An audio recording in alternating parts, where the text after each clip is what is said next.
All right, hey, what's up, ladies and gentlemen? Welcome to ADHD. What's up, Margarita? What's up, Dave? What's up, Jimmy? How is everybody doing today? Hey, we're good. Thanks for having us. Oh, you're welcome. You're definitely welcome. All right, these are band members from the band Edge of Paradise. They currently have 2 albums out. Their second sophomore album was called Alive, which is an amazing fucking album. They're coming out with a new album in January. Pre-orders have already started in this fall, if I'm correct. And hey, welcome to the podcast, everybody. What's everybody doing? How's everybody doing? We're doing good. Although I wish our pre-orders started already, but they haven't. The album is getting finished mixing, so it's going to start in the new year. Awesome. Okay. Getting That's there. awesome. It's coming. Good. Who's mixing the album? Well, Dave and I, we kind of, do most of the work. And then, this album, Mike Plotnikoff is producing it, and Jacob Hansen is mixing it.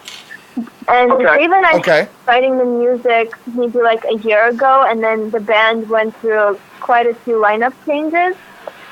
Our new bass player, contributed, and David and Jimmy now, the guys are all part of the new album. So that's awesome. Before we joined the podcast, you were talking about you think this is going to be like the best album you guys have come out with so far. And looking at your guys' track record, like every time you guys have put out an album so far, like you guys have stepped it up. It's always been a step up in material. It's been a step up in production, which is amazing. You know what I mean? In this day and age. Okay, so we were talking about your new record that you guys are getting ready to release, which is awesome. Do you guys have any plans to take it on the road? Any bands that you want to tour with, or what's the deal with all that? Yes. So in January, we're going to Japan, and that's kind of going to kickstart the shows with the new music. We just played a show in Hollywood, and we played 3 new songs, and we got a really great response. So we are super excited to take the whole new music on the road. So in the new year, we'll be touring a lot and going to Japan and possibly Russia, and of course around the U.S. So we're going to be starting to plan it pretty soon. So everybody keep posted. We always love touring. It's our favorite thing to do, meet people and play the music live. That's excellent. That's awesome. That's super cool. I'm a huge fan of Japan. It was always I studied Japanese for a while. I would say I'm like a class 2 Japanese speaker, but I can't write it whatsoever. I can kind of write it, but not really. Such a fascinating culture. Yeah, it's going to be fun going over there. Yeah. It's fun for us. It's like a whole new world over there. So very nice people. Yes. Yeah, we're excited to see it. Lived there for about a year and a half. It is an interesting place. Really? Yeah. Wow. I wish you guys the best of luck over there. What? I'm sorry, say again? Good memories? Oh, definitely. The culture is so different than, American culture or whatever, and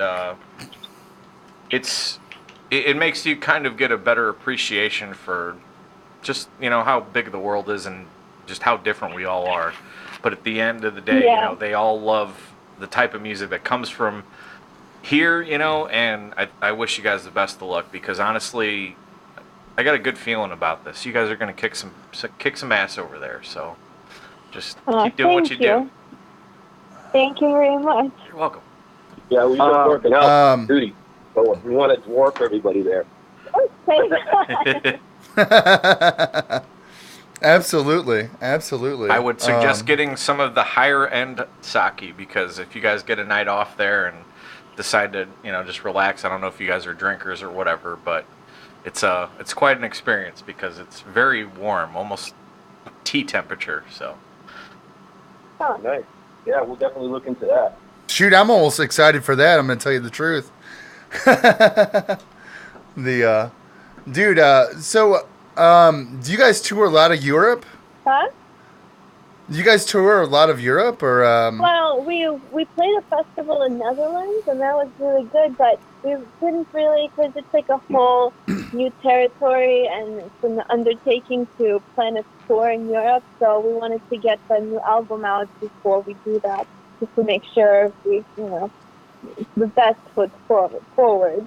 So, we have a lot of fans in Europe, but we haven't done a full-on tour, so that's in the new year scheduled. Yeah. That's awesome. It's like you guys are almost like an international band in a lot of ways. Already going to tour Japan. Already toured the Netherlands.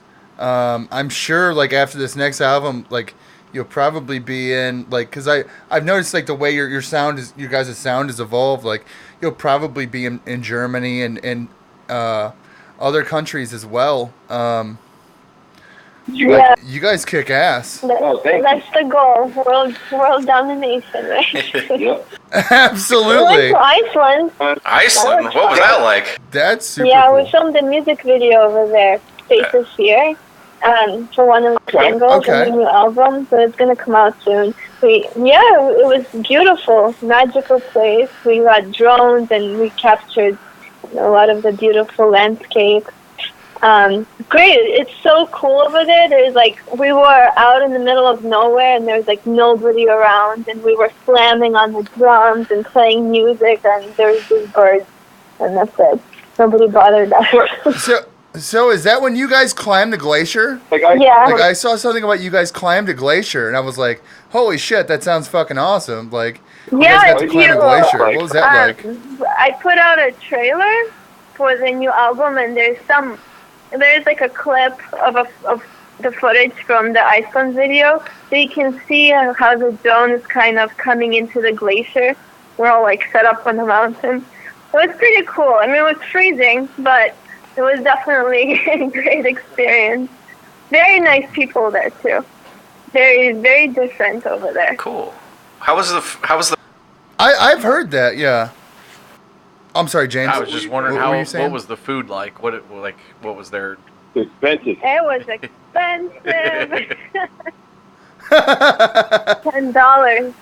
Wow. Yeah, a cheeseburger is $25. Yeah, I mean Holy they import crap. everything. Whoa, $25 fuck. for a cheeseburger? Yep. Wow. Just a single patty cheeseburger, just a regular cheeseburger. But $25. people over there, they eat mainly fish, meat, and bread, grains. Gotcha. So there's not crazy produce we have over here, but their selection of bread and fish is amazing, and they have amazing coffee. So they have their own thing going. I guess when you go to different countries, you have to see how people kind of, every culture has their own way of life. Yeah, we ate whale there. Yeah, we tried whale. Wow. What was that like? It tasted like steak with a fishy aftertaste. Interesting. Yeah, it's kind of weird. Oh, wow. That's good stuff. I forget what the name of the dish is, but they eat some kind of fermented fish dish. And I can't think of the name of it right now. I watched it on a Travel Channel show, if you know what I mean. I was like, oh my goodness, that looks horrid. Just disgusting, but it's a... Right? Oh, yeah, no, Netherlands. Oh, no, Netherlands. Freaking dish or whatever it is. Yeah. Horse meat. Horse meat? Netherlands had amazing Wow. food, though. Yeah. We had some great food over there, and it wasn't that expensive. You didn't eat the horse meat. No, we didn't eat the horse meat. Good deal. We I've heard there's a certain sign that's outside of places in Europe that, whether or not they serve horse meat or not. Did you guys see any of that? I forget what the name the sign is, but there'll be something on the window that'll be it kind of indicates that this place has horse meat. Yeah, I don't know. I think so. Well, I didn't notice the sign. We were just going to order this thing called Freaking Dosh or whatever it was. Oh. So we were like, okay, we're going to pass on that one. You're like, oh, that's a no-go, bro. Interesting. That's a no-go. That's just a no-go. Yeah, I wouldn't do it either. I'd be like, oh goodness, I'm eating fucking Wilbur, fucking Mr. Ed. And they put it in a Seabiscuit, which is worse because it's everything. Oh yeah, kind of sneak it in. Yep. They just kind of like sneak it in a sausage. Yeah, it probably has like other grounded meats in it, and they're like, oh yeah, we got horse in this too, by the way. That's fucking crazy, man. So you guys are planning a tour in Japan after? Is this after the new album comes out? I imagine. Well. Okay, so what is the overall tour for the album? Like, are you guys planning a United States tour for the album to promote the album as well? Yeah. Do you guys have any dates for that yet? Not yet, just because we're kind of doing it in cycles now. We wanted to make sure we have everything ready with the content, because we have the music, the videos. We're gonna have really cool, like one-of-a-kind items for the release. Then we're gonna go in the PR stage. And then while we are in the PR stage, we're going to announce the tour. So that's the booking, we have a management company that will start kind of organizing the shows probably next month when we have all the content ready, and we'll be announcing it probably in January. I mean, the touring will be towards spring and summer. Yeah, and we definitely decided we're going to do it this time because we don't want to drive across the U.S. and back and forth. We're going to probably do certain areas and then fly in and fly out. That makes a lot of sense. That's going to save you guys a lot of money. Yeah. You know what I mean? Like, that's going to save you guys a lot of fucking money. Because I know that guys, they misplan their tours and they wind up spending a bundle of cash on stuff that, like, they didn't realize was a major was going to cost them major money in the long run. Right, we've done that a couple of times where the gas ends up being insane, like driving everywhere. Yeah, right, and then you got to factor in all the incidental stuff you buy at a gas station, whether waters, beef jerky and stuff, and it adds up. And just about everybody we've had on so far has kind of always pointed out that that's one of the hardest parts about living on the road and being a touring musician is that it's the getting from point A to point B and continuing that grind and getting enough sleep and an adequate diet in order to put on the best performance you can for your fans. So right, and really hard. It's hard to get horse meat here too. So and let's be honest, everyone's trying not to poop on the bus. Let's be honest, you know what I mean? Like, everyone's trying not to take a crap on the bus. And that creates problems with folks. Yeah. Yeah. And being that confined with people, that really that creates strain in relationships too. I mean, so far so good. Yeah, we have a lot of fun on the road, and part of what we decided to do last year was now we have a different Vivo channel, a YouTube channel we just video all of our crazy things that happen. You can't put that on Vivo. Vivo is for music videos. We have another channel. We made a channel called I Just Paradise TV.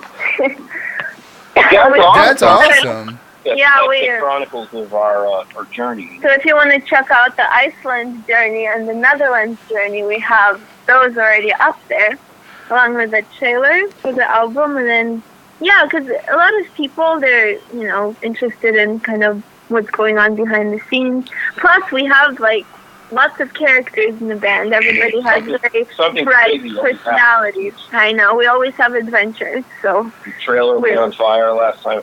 Man, we have countless of. We're like I don't know, like the Kardashians of metal. That's awesome. No, that's like an in-depth part of like where some metal bands they're losing what's a part of this new media generation is that everyone wants to actually know who you are now.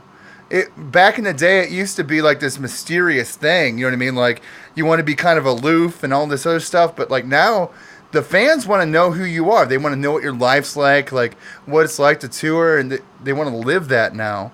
And you guys are on top of that. That's fucking awesome. Well, yeah, we figured. I mean, we realized that going along, so we just figured we better embrace it. And, make it a big part of what we're doing going forward. So that's going to be a lot of what the touring will be scheduled around. And that's when we decided, too, it's probably going to be better to focus on going to unique areas like Iceland and stuff like that, stuff that we want to see, other people are going to want to see. So you just factor it in and it'll be part of the journey. That's a good point, yeah, man. and I'm like becoming a professional editor here. Fuck yeah. Fuck yeah. Fuck yeah. Fuck yeah. Fuck yeah, dude. I know, it Absolutely. took so long. Just editing drums is like, you know. Yeah, we do most of the editing ourselves now. Whole job. I mean, we have a home studio, but we go to big studios to track. But we do, because, you know, we want kind of control of it, so we can do a lot of that. And it's just, I mean, Dave and I would pretty much lived and breathed this music for the last year. It's just been so much work. And the fact that we took ownership of most of the editing and overseeing the direction of it enabled us to bring the project up to, 10 times. Like, this next CD is easily a whole different, it's definitely 10 levels above. Yeah, and we were really lucky to work with, the producer, Mike Bonikoff and Jacob Hansen. Mm-hmm. And Jacob, he recently mixed, the Amaranth and Volbeat, so... Yeah. His production is amazing, but like, the day...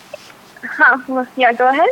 No. I was just starting to say, you're talking about drum production. I was like, man, like, it really sounded like from the first album to the second album, like the difference was amazing. Like, I was like, what I was gonna say is, did you guys get into like re-triggering and like layering drums? Because like that's a technique that I use. Well, no, it's mainly just tracking them really good. And for the new album, we had Joe Ricard, and he's the drummer from In Flames, and he played. Oh yeah. Yeah, I love that band. He's amazing. Yeah, he was just super phenomenal. Cool. And he's friends with Mike Plotnikoff, so the chemistry of production team on this one was there. And because we took a lot of ownership over the direction this time, we were able to get it to where we wanted it to go instead of just leaving it in other people's hands. Because we know in the past it just kind of we get 70%. Yeah, because at the end of the day, nobody cares about your project as much as you do. I mean, people do, but they clock out, this is like our life. So we just brought this to it's like a new level of space metal. Right, and with the idea of the video thing, we figured having the full scale production studio for audio and video was going to be the way to do it, because otherwise we'd have to hire people for each thing. So right. Can I ask you guys a question real quick? Sure. Okay, so you guys have been a band since what, 2011 is? Am I wrong? Yeah. Okay.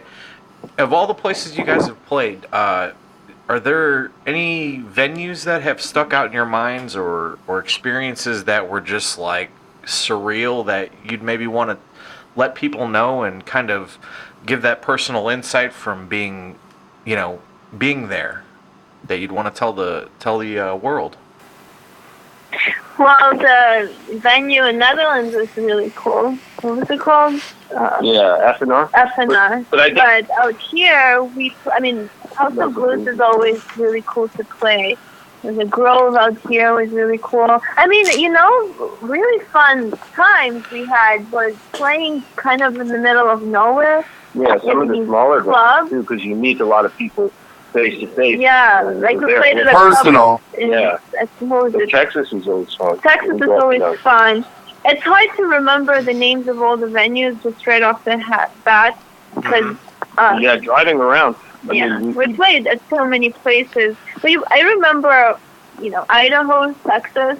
In Wisconsin, we played at a small record store. Yeah. In Stephen Alley, and those people all become like really good friends and big supporters because they're a part of it. When you meet them and you become, when it's that personal, when they're there with you for the day or whatever it is. Yeah, in Lake Geneva.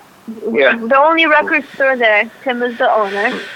Super good guy. Very good guy. And it's just, when you go to places like that, people that have those venues, They have them because they really love it and they love music. Yeah, they're not doing it for the money. They're doing it for totally love it. So when you the love, yeah, like you're just connecting. You know, that's it. Awesome. I mean, it's cool. It's cool to do big and small, but I think too the one thing that we could say is I think we learned that you have to go big. I mean, go as big as you can. Try to get the budget to do it because you have limited time and you got to cover a lot of ground. You know. Right.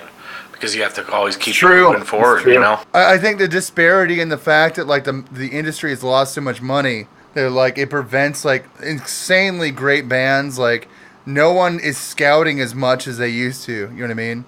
And really great bands, like not as many people get to see them as like they used to get to see.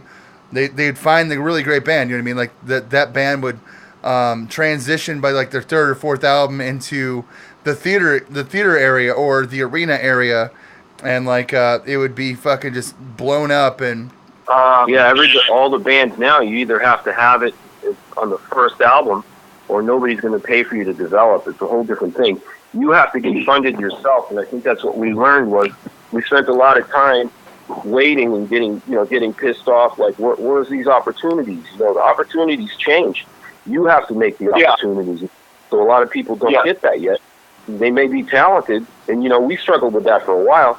We just figured out, we're going to do it on our own and let the other people help us where they can, because if you wait for everybody's promise, maybe 10% of the promises are actually real. You meet so many people that say something, can't take that to the bank. It's not going to get anything done. You do. You absolutely got to do it yourself now. You got to be a self-starter, and you got to be a, I've realized that like Patreon has become a bigger thing. They're like, with bands like, actually asking for patronage through like their fan base. Right. And I see no shame in anybody's game for doing that, because the other models for getting the money to be able to play the bigger venues and being able to get the marketing. I mean, it's you have like 10 times the marketing space now, and then like half the budget or third the budget. You know what I mean? Yeah. Like there's everywhere to fucking market now. Still going up. Absolutely. Getting the marketing is just so much fucking harder now. Because there's just so much more places to do it. I mean, no one has all the time in the world to run a Twitter, an Instagram, a fucking this and that, and a fucking that and this, and a fucking all these things. And then across the board with every member of every band, and then, being able to go and do terrestrial marketing as well, go do radio as well. No one has time for that. You know what I mean? No one in their... You would have nothing. You wouldn't have time to take like a crap in the fucking goddamn bathroom if you had to actually do all that yourself. You would never have time to record your album if you had to do all that yourself. So I mean, it becomes like a problem. That's a full-time job. Yeah, for sure. It is absolutely. But the thing that you can take away from that is I think a lot of people are focusing on thinking that there's no opportunity, and I think wherever there's a closed opportunity, there's another open opportunity. So you just have to look. You have to go sideways. When you think the path is straightforward, go sideways. When there's a roadblock, you have to find the way. Yeah. I mean, we got really lucky, even with the Face of Sierra music video that we filmed in Iceland. We had a foundation from Sweden called Souls of Rock Foundation, Switzerland, sorry.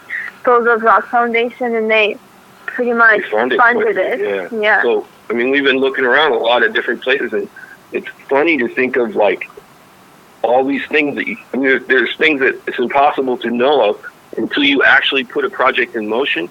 These opportunities don't even become available. And once you've got the wheels rolling, things pop up. Yeah, once you have something going on, then everybody kind of wants to give you stuff. But nobody wants to give you stuff unless you have stuff going on. It's kind of like... There has been no truer statement. I don't think there's a truer statement than that. That's the absolute truth. No one wants to hear your stuff unless you have something going on. If you had a blank page, like you could have the greatest song in the world. And if you have a page with 100 followers on it, no one would listen to it. But you could have the worst song ever. If you had 1 million followers, ton of people would listen to it. Yeah. They would give you Yeah, I always think like on Instagram, all those girls that post, all those photos, and they get like millions of. like millions. Like a photo of like a shoe or a photo of like I don't know. It can be like. How about the foodie people that are like, oh, take a look at my lunch? Yeah. I know, or like some dog has more sense than us. Or like these guys that play video games and they post videos where you can watch them play a video game. I know, they get like millions of views and they make money off of that. And they just sit and play video games. Like that's... It's a weird world. Explain that. Yeah, Twitch is like its own fucking thing. Like, it's such a weird fucking world. Like, literally guys play video games, they entertain people while playing video games, and then they get paid for it. Like, there's girls on there that like literally do practically nothing, and then they get paid for doing nothing.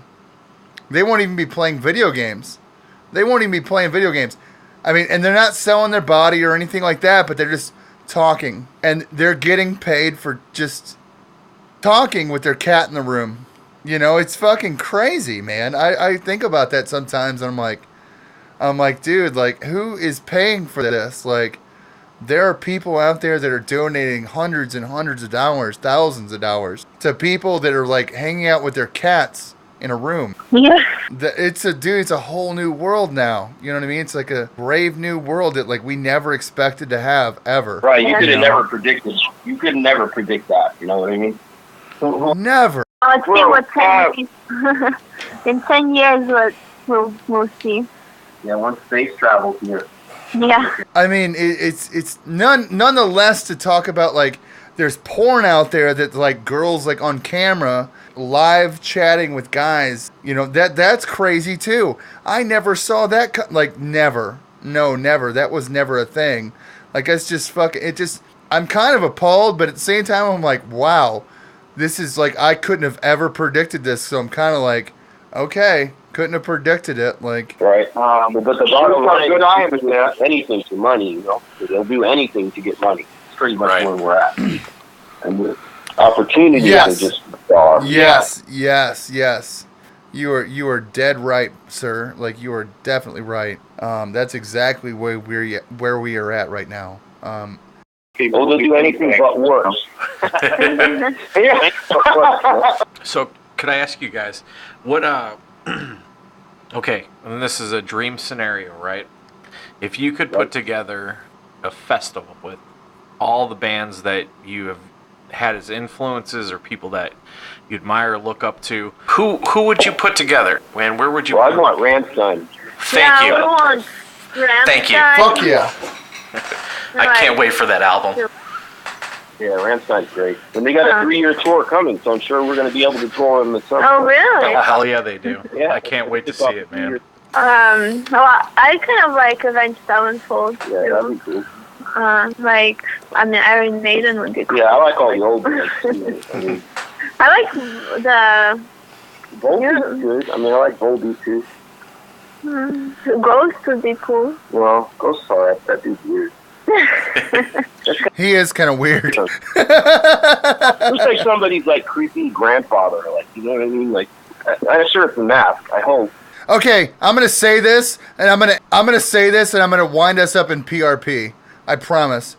So like Ghost reminds me of like a failed '80s band that like somehow got resurgence because they put on weird fucking clothes and have a weird gimmick. Exactly, I think what they are. I mean, they put on a good production. You can't take that away from them, but I think all their songs are kind of, they're very, how do I say? I mean, they're catchy. They're not bad songs. But the guy he's so creepy, man. He's like a creepy grandfather. Agree. Absolutely right. I'm not saying his songs are bad, but I'm just saying like what his songs like remind me of. Like it's a better production quality version of an '80s band that might have failed. You know what I mean? And like they have a really weird gimmick that like is super creepy and satanic. That's what gets them over. I think there's some truth in that because the guy I don't know how old is he. I think he's been doing it for a really long time. Yeah, you nailed that. They've been a band for like 20 years at least. Yeah, they've been together for a long time. Ghost have? Yeah, Yes, they've been. yes. I mean, it's pretty much the guy. He always has new people, but I didn't know he's they been were doing it a while. Yeah. I don't know if you guys have caught wind of this, but do you know who Immigrate is? That's Richard Krusp's solo project from Rammstein. He actually had him from the guy from Ghost on for vocals on it, and they just Oh, really? I think they just dropped the single on YouTube probably in the last 2 or 3 days. I checked it out earlier. It's pretty good, man. Like they're coming with the force. I think this is gonna be a really badass year for music in 2019, man. Like everybody we're talking to, dude, is just like they're coming with the fire. I think this is gonna be a revolution, man. It's a good time to be listening and being a fan and, you know, just immersed in all the culture. That's good. I mean, I'm interested to hear that. I'm gonna look it up. But yeah, we're definitely coming with the fire. Oh yeah. And we will do everything we can in our power to help promote it and share everything. And, Awesome. you know, whatever. Absolutely. We'll drop links and everything. And, you know, this is what we do, man. Like, Richard and I are See? both musicians, too. So we understand, like, what you're going through to an extent to where it's like, you know, part of our job and what we strive to do is just to help everybody, man, because we care. You know, that's the bottom line. Like, this is our life is just as much as it is yours. And No, do that. Well, dude, also, like, we don't have anybody on the podcast we don't like. You know what I mean? Like I definitely would never fucking do that. If there's ever, like, you guys are fucking awesome. You guys are fucking... Dude, I'm excited for your guys' new album coming out next year. I think it's going to be... usually people's third album, like, really proves a band, if that makes sense. Like, it really proves and shows a fucking band. Like, okay, everyone, you get to learn what's on the road. You get to learn everything else. And then, like, boom, the third album fucking hits. You know, you got this new material. And then, like, they've already made the connections. They've made the fucking contacts. You know what I mean? Like, everything is aligned, you know? Like, yeah, we feel like that's a story for us because it took us the first two to figure out how to write together. I mean, Alive was the first point where it really started clicking for me. Oh, I remember in the dream with it. That song, but in the dream, but yeah, it took. I mean, Dave and I had to kill each other many times over again for us to figure out how to make it. Yeah, it was difficult to get to this point. But yeah, all of the things you're saying are true because meeting the right people in the production end took all that time, and working with all the different people, even in the business end, it took going through many people. Yeah. That's difficult. It's hard to make it through that too because there was a lot of points where we were like, I don't know. I mean, it almost seems like you want to give up because you run into dead end, and you get it costs so much money and so much time. You gotta weather the storm. You know, you gotta push through, and that's what's gonna. I think probably what makes the music on the third release what it is because the trials.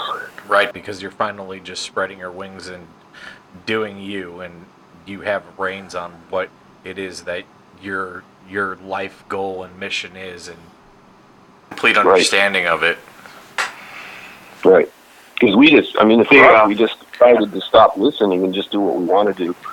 I mean, there's always going to be some people that want to take you in different directions. So this is really the point where we're like, we're going to do whatever we want to do, and we'll just force it on people. Oh, dude, yeah, and like you guys replacing members, like sometimes you need to weed out people. I hate to say that, you know what I mean? It sounds like mean and whatever, but like sometimes you just don't mesh with certain people. Oh, it's like the hardest thing to do ever. Like it's because you're balancing a friendship with a business relationship and like camaraderie with different things, and it's hard. It's super hard. And for like the average person at home right now listening to this, like the hardest thing you can do is tell a friend like this isn't working. You know what I mean? Like our friendship, I hope our friendship can still stand. Yeah, we just went through that. And that was very difficult because we were really good. I mean, we're really good friends with the previous lineup. When we had tours, we did many cool we had a lot of cool things together, and really the business end was where it was. We had to make it the most important part. I mean, in order to get to where we needed, we had to make that the number one thing. And so that's what's really hard about it, because of the friendship thing, and you're weighing all that, and you're like all the times and all the travel and all. It's a funny thing. It's very difficult, but it is a business at the end of the day, and like getting it funded is super hard. And like a lot of people don't realize that has to be, in order to keep it going, that has to be the first and foremost priority. And it's not personal, and no one understands that, because like as an artist, like the most personal thing you could do is like kick somebody out of a band. You know what I mean? And their personal psyche is like kick them out of a band. At some point in time, it's like, okay, we have to part ways, because like we're everybody's trying to go in one direction, and you're the only person that's going a different direction. And the funny thing is, they never see it that way. Never. Oh, never. Oh, never. Never, bro. Yeah. Never. Never. But if you want to make it, look at it the same way. Yeah, if you ever want to make it though, like that's what has to happen. You know, like really fucking just make that crossover moment. That has to happen. You know what I mean? Eggs have to be broken to make the omelet. Right on. Thank you guys for supporting us. We really appreciate it. No, thank you. Thank you guys, man. Like the way I actually found you guys, because I've been following your band for probably well over a year now. Cool. Ulrich Wild, man, popped up on my friends list, and I'm like, dude, this guy is a legendary fucking producer who has worked with everybody. And then, you know, whenever he started the Worm Group and started actually like posting like all the bands that he's working with, and it's like, and then I found you guys, and I'm like, holy shit, like, you know, I don't know the guy personally, but I really, really respect what he has done and taking people from that ground level of like just getting immersed into it, and then helping bring all that to life. Like, are you talking about Michael Wagner? I'm sorry, what was that? Yeah. I said, are you talking about Michael Wagner? No, Ulrich Wild. Oh, you posted about it? That's cool. Oh yeah. Oh. That was a long time ago. It's probably 2016, maybe toward the year and a half, 2 years ago. Oh, cool. And so, yeah, like, we've worked with so many people along the way, and like almost all of the, all of these producers and people that have been in the business forever, they're the real deal. You know, like every single one of them, like Michael Wagner and Mike Plotnikoff, and we had Jay Rustin do some stuff. And these people, they're a wealth of information, and they're so seasoned. And, it's just, we've been lucky to learn from these people. I mean, and that's too, was we were lucky that we were able to learn from them, and not go in with an ego, because most of these people have so much wealth of information that you can go light years ahead if you really listen and pay attention to some people, Absolutely. I know that a lot of my contemporaries, like I talk to on a regular basis, like, dude, I learn things from those guys every fucking day. You know what I mean? Like, I learn a lot from those people. It's great just to have that great, like, conversation, like, okay, well, what is your go-to on this? What is your go-to microphone on that? What is your go-to compressor? You know what I mean? Those are great conversations. It's a lot of fucking fun. We're probably gonna have on. I'm gonna fucking probably shoot myself in the face for this. We're gonna have a friend of mine on the podcast probably pretty soon. He's the guy who created the SSL 4000G console. Yeah. He's the engineer that was behind building it. You know what I mean? Like, he was like basically the console that revolutioned the 80s, revolutioned the early 90s. Everything was mixed on. And we're probably gonna have him on pretty soon, and I'm elated about it. Like, I hate to say it, I'm like smiling too big and like acting like a fanboy, but one of those situations. Yeah, that's way cool. Yeah, the SSL stuff is great. Yeah. Good stuff.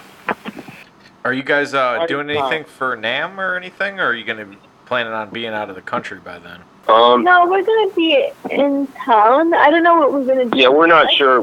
We may do House of Blues again this year, but we're on the fence, because the Japan thing is like short after that. So okay, yeah, we might hold steady and prepare for Japan, because some of the shows they want us to do like an hour and a half.